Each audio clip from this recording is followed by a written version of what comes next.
Bismillahirrahmanirrahim. Bismillah wa bihamdih. Assalamualaikum warahmatullahi wabarakatuh.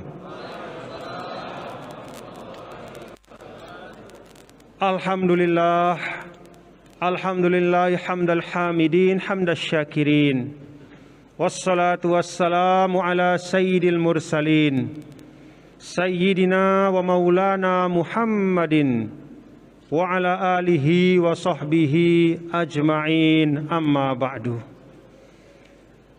Yang sama-sama kita hormati dan kita doakan, semoga menjadi pemimpin yang amanah, yang menunaikan hajat umat Bapak Gubernur dan Wakil Gubernur Provinsi Riau, beserta para pemimpin dari lembaga-lembaga pemerintahan, lembaga-lembaga negara, Bapak Danrem, Bapak Hakim Tinggi, Bapak-bapak para pimpinan instansi vertikal yang semuanya sesungguhnya adalah ulul amri, yang dalam ajaran Nabi yang mulia, Nabi besar Muhammad sallallahu alaihi wasallam kita doakan. Mudah-mudahan beliau-beliau ini semua menjadi pemimpin-pemimpin yang takut kepada Allah dan cinta kepada rakyat dan umatnya. Amin ya rabbal alamin. Para alim ulama yang saya hormati, guru-guru saya, senior-senior saya, para tuan guru, para asatidz, hafizakumullah wa akramakumullah. Yang saya muliakan dan saya cintai, bapak-bapak dan ibu-ibu semuanya, para hadirin dan hadirat sekalian, jamaah Masjid An-Nur dan jamaah Majelis Maulid Nabi besar Muhammad sallallahu alaihi wasallam. Allahumma rzuqna syafa'atahu yaumal qiyamah. Amin ya rabbal alamin. Ya Allah, benar-benar kita berdoa, ya Allah, karuniakanlah kami syafaat Nabi yang mulia, Nabi besar Muhammad sallallahu alaihi wasallam kelak di akhirat. Amin ya rabbal alamin. Alhamdulillah, pada malam hari ini saya Muhammad Zainul Majdi, saya senang dan bersyukur bisa duduk bermajelis bersama-sama memperingati Maulid Rasul dengan semua saudara-saudara saya, warga Riau, warga Pekanbaru, jamaah Masjid An-Nur. Alhamdulillah dalam keadaan sehat walafiat. Kenapa saya senang bapak-bapak saudara? Karena Maulid Nabi sallallahu alaihi wasallam ini adalah sesuatu yang memang sangat istimewa. Coba kita renungkan bapak-bapak, ibu ya. Kita renungkan dalam-dalam. Kita ke masjid, kalau bukan karena Nabi, kita tidak tahu apa yang kita kerjakan di masjid ini. Nabilah yang mengajarkan kita, bahkan mulai dari doa masjid, masuk masjid, supaya Allah bukakan pintu rahmatnya kepada kita. Lalu bagaimana cara kita beribadah, mengisi waktu kita di masjid. Di luar masjid juga demikian. Siapa? Coba bapak-bapak ibu renungkan betul-betul ya. Siapa yang memberikan kita tuntunan, mulai dari kita bangun tidur sampai kita akan tidur lagi. Kita masuk kamar mandi, diberitahu kita caranya. Kita membuang kotoran yang ada di badan kita, diberitahu kita caranya. Bahkan kita bergaul dengan pasangan istri kita dengan istri kita, atau istri dengan suami, diberitahu juga caranya oleh Rasul. Ke pasar, menunaikan hak dan kewajiban, bertransaksi, diajarkan oleh Rasul. Semua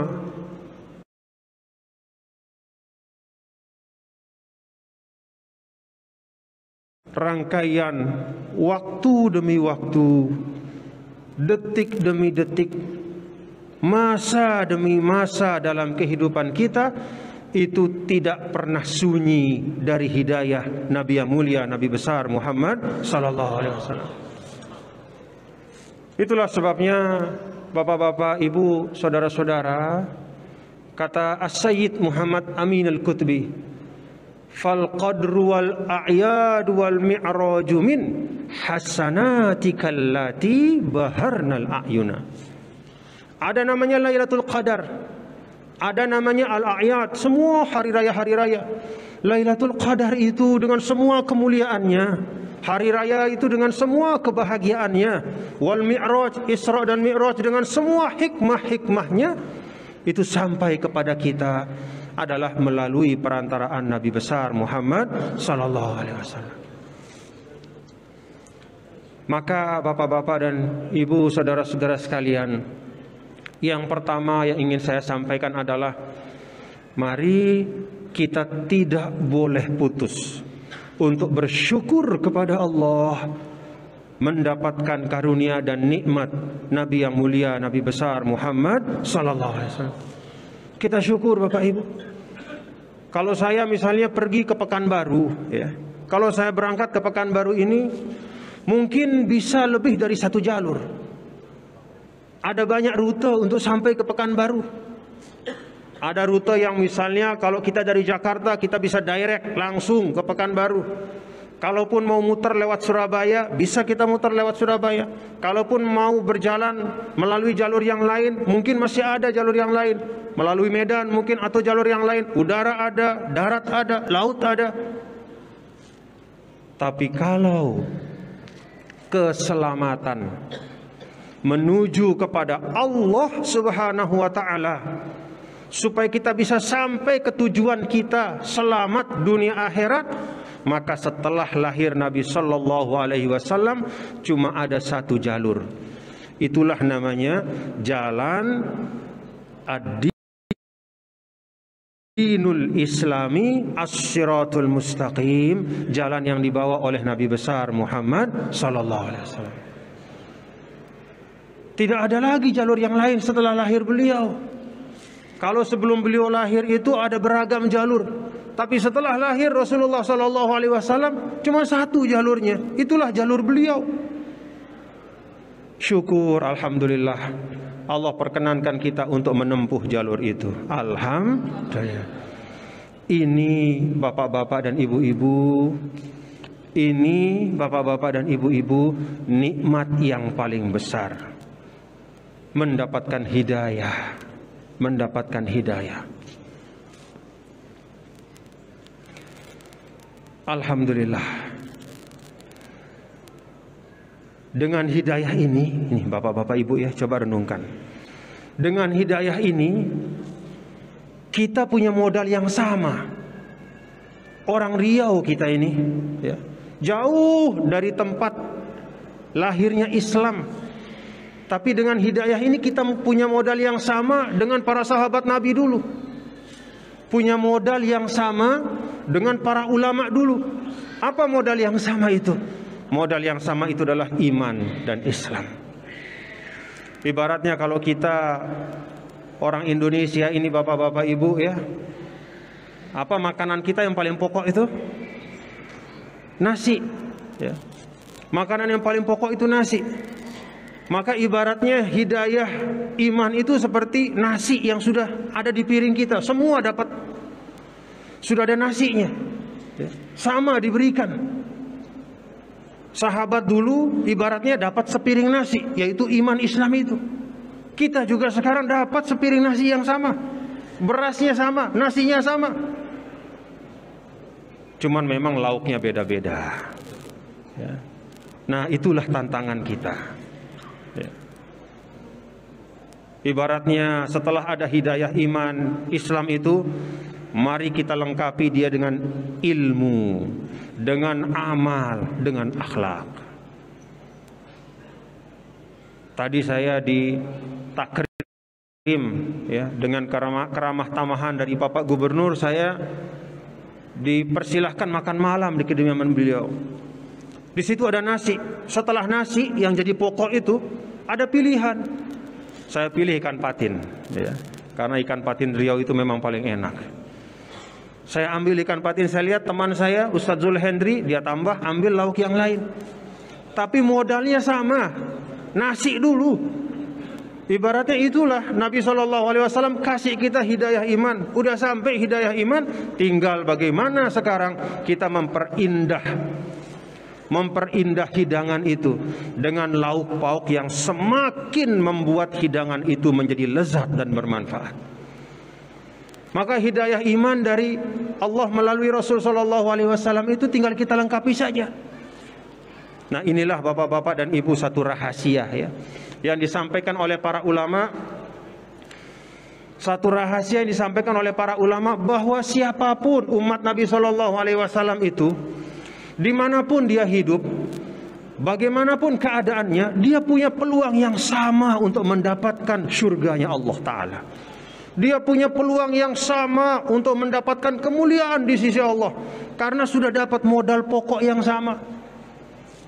Maka dalam sebuah hadis, Nabi yang mulia mengatakan, ummati kal matar la yudra awwaluhu khair am akhiruhu. Umat saya ini seperti air hujan,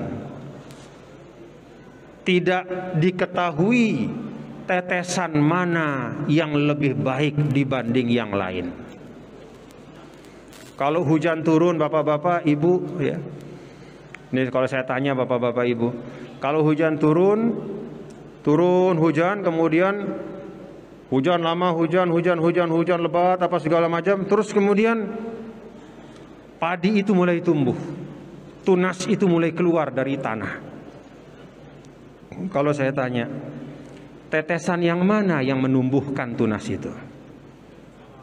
Tetesan yang mana, bapak-bapak? Tetesan yang pertama kah? Atau tetesan yang kedua kah? Atau tetesan yang ketiga kah? Atau tetesan yang ke-1000? Wallahu alam.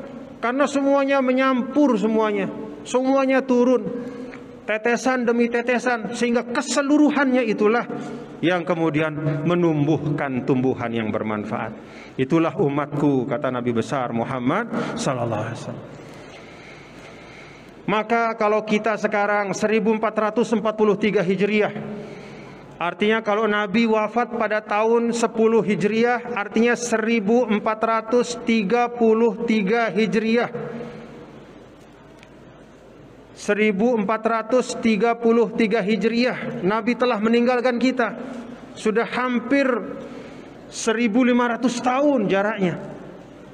Tapi walaupun demikian, bapak-bapak dan ibu, walaupun sudah lebih dari 1000 tahun kita terpisah dengan Rasul sallallahu alaihi wasallam, tapi kita tetap mampu, punya peluang untuk berbuat baik, berprestasi, dan memberikan kemanfaatan untuk Islam dan untuk umat manusia, seperti masa sahabat dulu. Kenapa? Modalnya sama. Sebagaimana yang disampaikan oleh Rasul tadi, ibarat air hujan, ya. Tidak diketahui, artinya semua berperan. Nah, karena itu bapak-bapak dan ibu, saudara-saudara sekalian, yang pertama saya mengajak kita untuk mari kita syukuri. Alhamdulillah. Artinya kita ini siapalah kita, ya. Kita ini jauh dari para sahabat dulu, jauh dari para tabi'in. Kualitas kita jauh sekali dibanding dengan orang-orang hebat yang bersama Rasul. Tapi alhamdulillah kita dikasih nasi yang sama oleh Rasulullah sallallahu alaihi wasallam. Tinggal kita lengkapi saja, ya, dengan lauk pauk yang layak. Ibaratnya iman itu kita lengkapi dengan ilmu, dengan amal, dengan akhlak, dengan tingkah laku, dengan jalan kehidupan yang baik, sehingga dia menjadi sesuatu yang lengkap. Seperti dulu para sahabat Rasul beserta orang-orang yang berjuang untuk Islam di awal-awal Islam. Alhamdulillah. Lalu setelah kita bersyukur, Bapak Ibu, ya, kesyukuran ini melahirkan kegembiraan.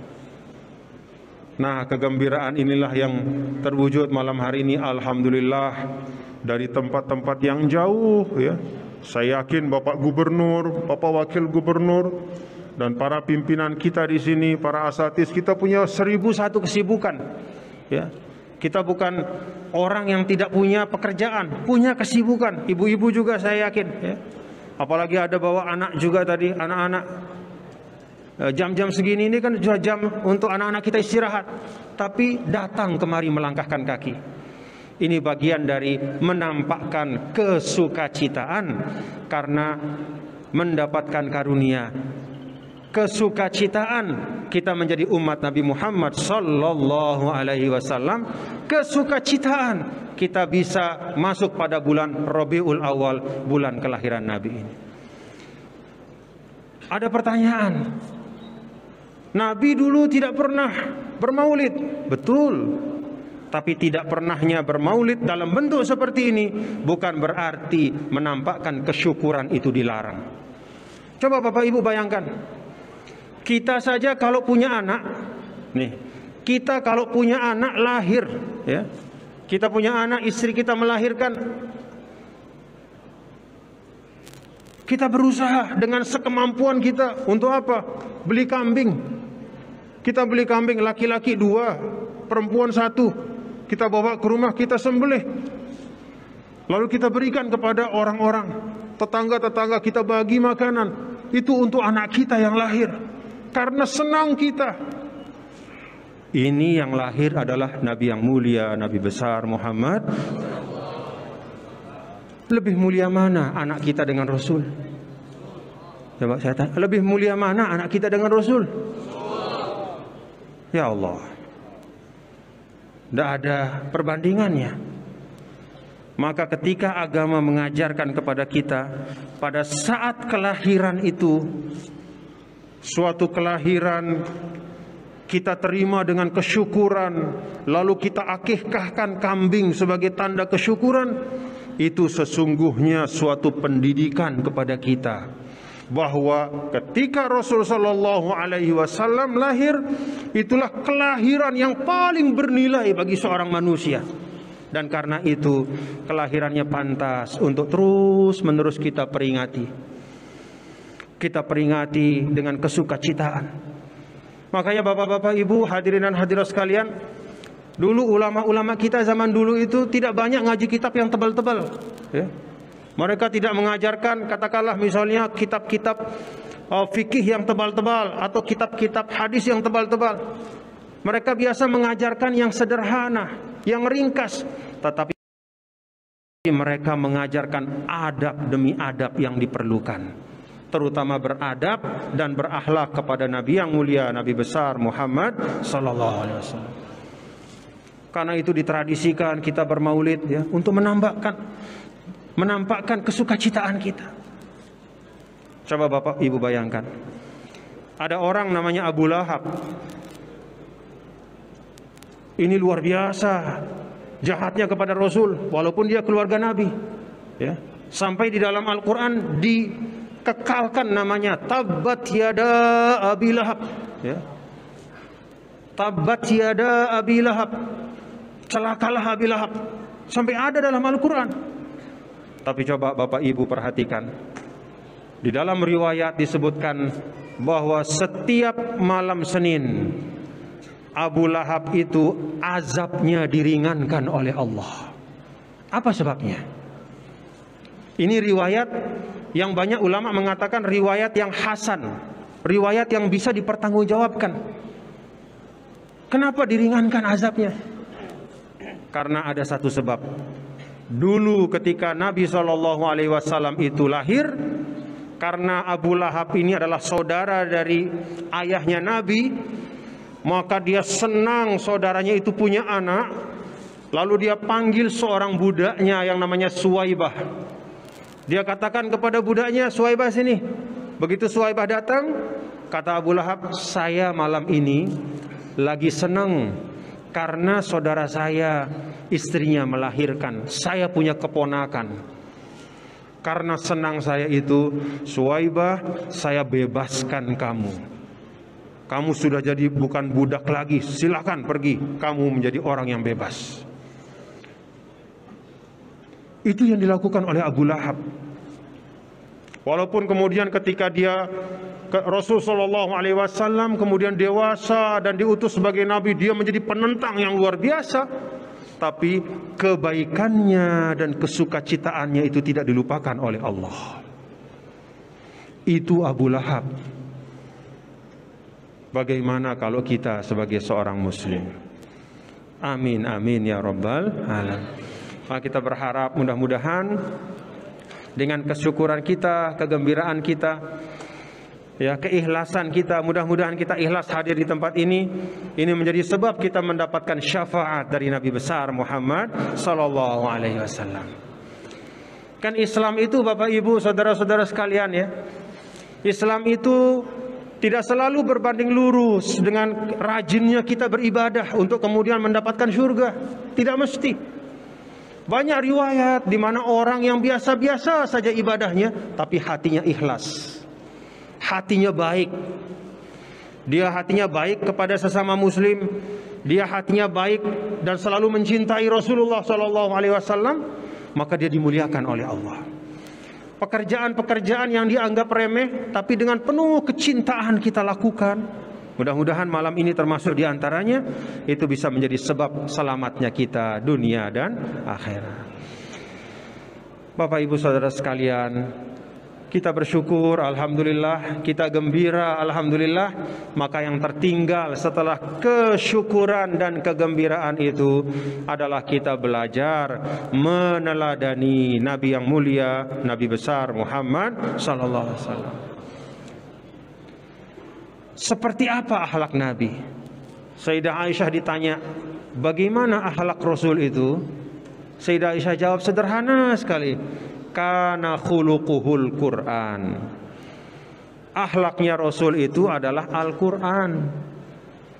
Jadi apa yang ada di dalam Al-Quran itulah gambaran yang terbaik, Bapak-bapak Ibu, ya. Kalau kita mau tahu bagaimana cara kita untuk berlaku kepada ayah ibu kita, lihat di Al-Quran. Allah Ta'ala mengatakan wabil walidaini ihsana, kita buat baik sama orang tua. Fala taqul lahuma uffin, jangan kasar ucapan kita. Waqfid lahuma janahadzulli, jangan sombong walaupun kita misalnya sudah kaya, sudah jadi pejabat, sudah jadi orang pintar. Itulah akhlak Rasul.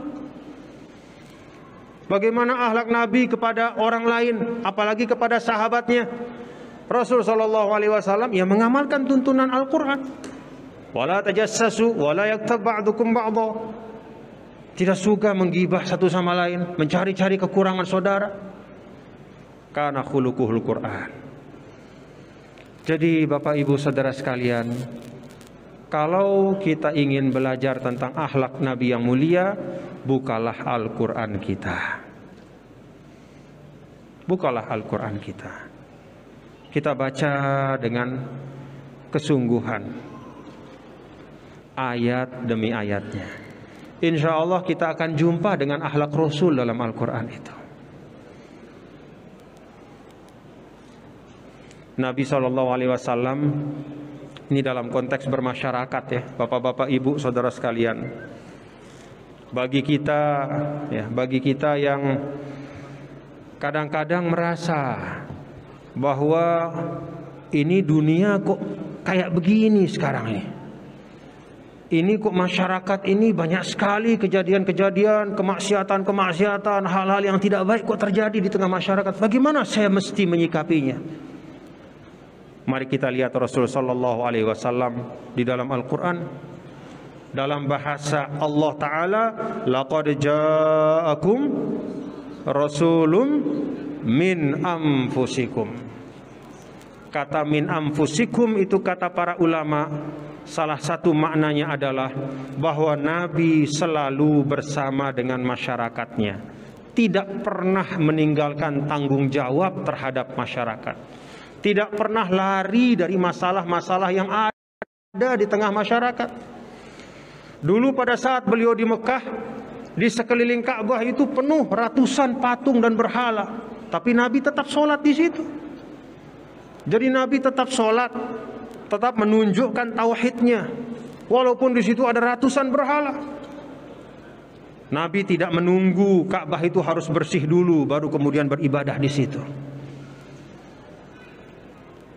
Walaupun dalam situasi luar biasa di Mekah pada waktu itu, beliau istiqomah untuk menunaikan apa yang menjadi tuntunan.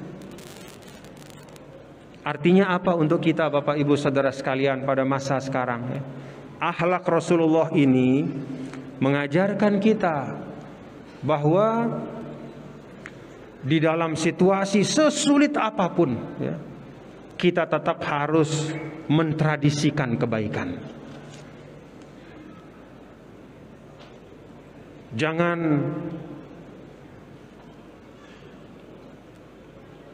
menjauh. Ada sebagian di antara kita ketika melihat keadaan masyarakat yang bermacam-macam hal-hal yang tidak baik terjadi di situ, dia menarik diri dan tidak mau terjun untuk merubah keadaan itu. Bukan seperti itu akhlak Rasul. Sehingga kalau misalnya kita di tengah masyarakat, misalnya di Riau, dimanapun lah, kan selalu ada hal-hal yang baik, ada hal yang tidak baik. Kalau ada sesuatu yang tidak baik, itu tugas kita. Kalau ada sesuatu yang kurang pas, itu agenda yang harus kita selesaikan bersama-sama.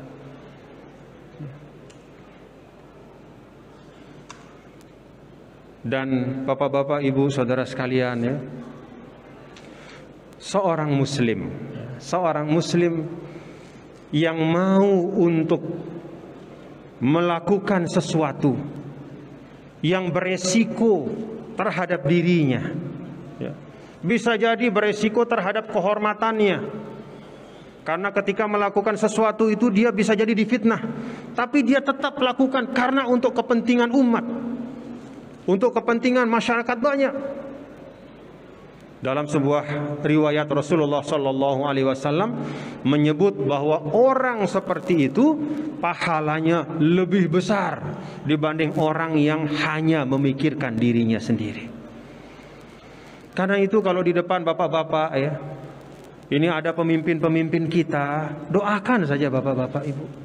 Pemimpin-pemimpin kita ini adalah orang-orang yang tahu bahwa jabatannya itu punya resiko, tapi tetap dia laksanakan, karena memang agama memerintahkan kita seperti itu, menunaikan amanah dengan baik. Maka ketika ada resiko-resiko dan tantangan itu, tapi tetap dihadapi dengan baik, dengan tidak meninggalkan tuntunan-tuntunan agama, maka sesungguhnya orang itu telah melakukan suatu jihad dan perjuangan yang besar untuk umat. Saya ingin mengajak kita semua, bapak-bapak, ibu, saudara sekalian, untuk melihat orang-orang di sekitar kita yang melaksanakan amanah-amanah. Entah itu amanah sebagai pendidik atau guru, atau amanah sebagai birokrat, pegawai ASN misalnya, atau amanah sebagai tentara, TNI, amanah sebagai penjaga keamanan negara, Polri, dan amanah-amanah yang lain. Kita lihat mereka dengan pandangan kasih sayang. Jangan dengan pandangan melecehkan. Jangan dengan pandangan menganggap bahwa mereka adalah orang-orang yang tidak baik, apalagi na'udzubillah min dzalik. Karena sebagaimana yang disampaikan oleh Rasulullah SAW, orang yang mau melakukan sesuatu yang menyebabkan dirinya bisa beresiko terkena oleh suatu fitnah, suatu hal yang tidak baik, tapi dia tunaikan untuk kepentingan umat, maka sungguh dia telah berjuang dan telah berjihad di jalan Allah. Saya menyampaikan ini, bapak-bapak, ibu-ibu, saudara sekalian, bukan karena saya pejabat, tidak. Saya sudah selesai bertugas, Saya masyarakat biasa seperti sebagian kita. Tapi saya pernah merasakan selama 10 tahun bertugas sebagai gubernur, bahwa memang tantangan dan fitnah itu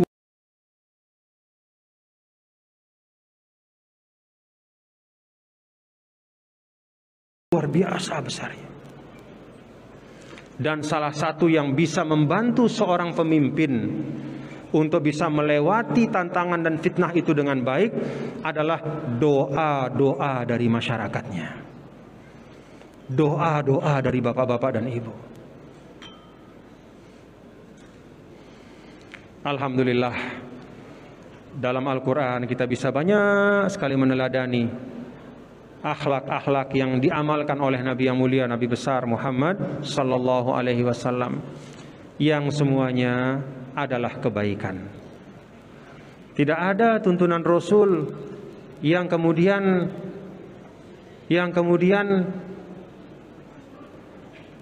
ternyata membawa kerugian bagi manusia, tidak ada. Dulu bapak-bapak, ibu, saudara-saudara, kita ketawa atau menganggap remeh ungkapan at-tuhuru syatrul iman yang sering diungkapkan dengan bahasa an-nazafatu minal iman, walaupun hadis yang sahihnya itu at-tuhuru syatrul iman, kesucian itu sebagian dari iman. Kita anggap biasa saja. Kita pikir konteksnya hanya kalau kita sekedar berwudu saja. At-tuhuru syatrul iman itu kaitannya dengan kita berwudu, ingin sholat maka harus berwudu dengan baik. Kita anggap remeh. Ternyata sekarang terbukti ya, bahwa pola hidup yang sehat, cuci tangan dengan baik, menjaga kebersihan, itu menjadi sebaik-baik ikhtiar yang melindungi kita dari penyakit. Jadi setelah 1000-an tahun ya, perkembangan teknologi ternyata kembali kepada apa yang Rasul sampaikan, bahwa kebersihan diri itu adalah pangkal dari keselamatan kita ya. Dan banyak lagi hadis-hadis Rasulullah Sallallahu Alaihi Wasallam yang semakin lama semakin nyata kebenarannya. Karena itu bapak-bapak, ibu, hadirin dan hadirat sekalian, saya mengajak kita semua, mari kita mempelajari Al-Quran sebagai bagian dari menghidupkan gambaran Rasulullah Sallallahu Alaihi Wasallam dalam kehidupan kita. Insya Allah kalau ini kita lakukan, anak-anak kita didik untuk mencintai Al-Quran, itu artinya kita mendidik dia untuk dekat kepada Rasulullah Sallallahu Alaihi Wasallam.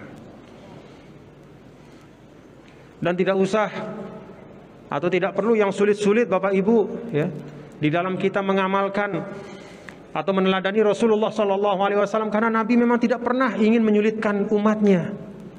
Jangankan umatnya, musuhnya pun tidak mau dipersulit sama Nabi.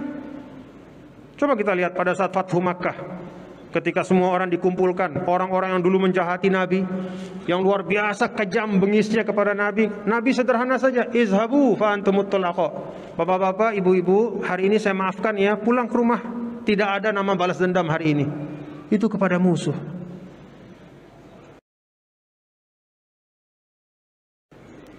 Kepada orang yang berbeda.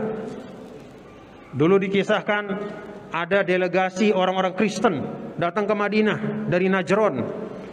Ketika datang ke Madinah itu, mereka sampai di Madinah, tiba-tiba asar pada hari itu mereka harus beribadah. Mereka harus beribadah. Maka kemudian mereka mulai ibadahnya di Masjid Nabi. Sahabat kaget. Ada yang mau melarang. Nabi ingatkan, saya biarkan. Lalu diberikanlah ruang oleh Rasul, mereka melaksanakan ibadah mereka di Masjid Nabi besar Muhammad sallallahu alaihi wasallam di Madinah. Itu ada di Sahih Bukhari. Hadisnya sahih. Artinya apa? Nabi tidak pernah menyulitkan siapapun. Musuh-musuhnya, orang yang berbeda dengan beliau, apalagi kepada kita umatnya. Karena itu hidayah dari Nabi Shallallahu Alaihi Wasallam itu semua mengandung kemudahan dan kelapangan. Dulu dikisahkan pada saat beliau sampai di Madinah itu 6 bulan beliau keliling dari gang ke gang. Madinah itu kan semacam desa ya. Rumahnya itu ada gang-gangnya, ada kelompok-kelompoknya. Nabi jalan sebelum subuh dari rumah ke rumah menyampaikan 4 hal. Apa yang beliau sampaikan? Afsyus salam. at'imut ta'am wasilul arham wasallu bil lail wan nasu niyam. Bapak-bapak, ibu-ibu, afsyus salam, ucapkanlah salam sebanyak-banyaknya, tebarkan kedamaian, jangan menebarkan permusuhan. Yang kedua, wa at'imut ta'am, siapa yang punya kelebihan rezeki, berbagilah kepada tetangga dan sahabat. Lalu yang ketiga, wasilul arham, sambung silaturahim. Lalu yang keempat, kalau sehat, kalau mampu, malam-malam bangunlah untuk sholat malam pada saat orang lain sedang tidur. Itu 6 bulan Nabi hanya menyampaikan itu keliling dari jalan ke jalan di gang di kota Madinah untuk membangun akhlak yang baik. Jadi Islam itu bukan sesuatu yang rumit. Islam itu bukan sesuatu yang sulit.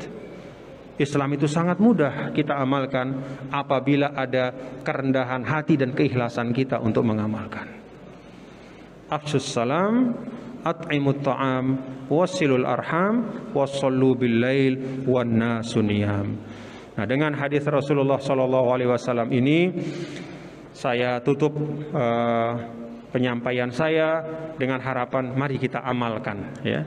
Sesuatu yang sederhana, tapi kalau terus kita amalkan sebagaimana Nabi mengamalkannya berbulan-bulan, berkeliling setiap malam, tebarkan perdamaian, berbagilah rezeki apabila ada kelebihan, sambung silaturahim, dan jangan lupa tawajuh kepada Tuhanmu minimal 2 rakaat di tengah malam. Itu sumber-sumber keberkahan. Terima kasih. Wallahul muwaffiq wal hadi ila sabilir rasyad. Rabbana taqabbal minna innaka antas samiul alim. Tub alaina innaka antat tawwabur rahim. Rabbana atina min ladunka rahmah wa hayyi' lana min amrina rasyada. Wa sallallahu sallam ala sayyidina maulana Muhammad wa ala alihi wa sahbihi walhamdulillahi rabbil alamin. Terima kasih. Wassalamualaikum warahmatullahi wabarakatuh. Waalaikumsalam warahmatullahi wabarakatuh.